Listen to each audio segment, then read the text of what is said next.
এই সিরিয়ালটা দেখলে আমার খুব কান্না পায়। হ্যাঁ, এটা খুব দুঃখের সিরিয়াল। তোদের ভাইগুলো বেশ ভালোই আছিস তাই না? এ কি ফুটো, তুই এখন লেওড়া এক হোমোচুদার জন্য আমার ঘুম উড়ে গেছে, আর তোরা এখানে বসে বসে সিরিয়াল দেখছিস? বাড়া তোর আবার এত রাতে কি হলো?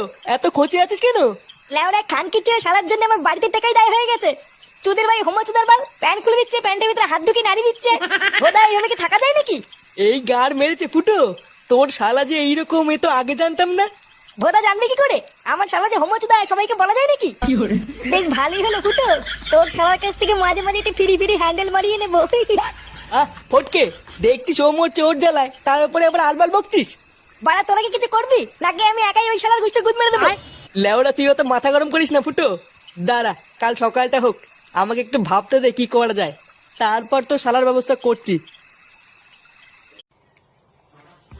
আরে হারান দাদু যে, কি ব্যাপার আজকে এত সকাল সকাল খুব খুশি খুশি লাগছে?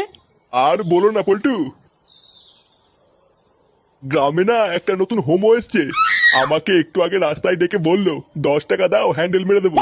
সেই যে কি মজা গো পল্টু, আর কি বলবো, সকাল সকাল মনটা পুরো ভালো হয়ে গেল। কি বললা? 10 টাকা দিয়ে হ্যান্ডেল মেরে দিল? তা নয় তো আর কি বলছি গো ফুটো, তোমরা কিন্তু আবার এইসব কথা কাউকে বলো না, ঠিক আছে? এই না না দাদু, আমরা কাউকে বলবো না, লেওড়া তুমি কাউকে বলো না। আচ্ছা আচ্ছা, ঠিক আছে ঠিক আছে।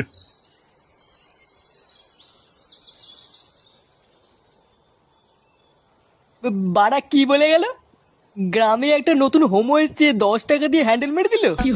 পল্টুদা, এটা ফুটো শালার কাজ না তো?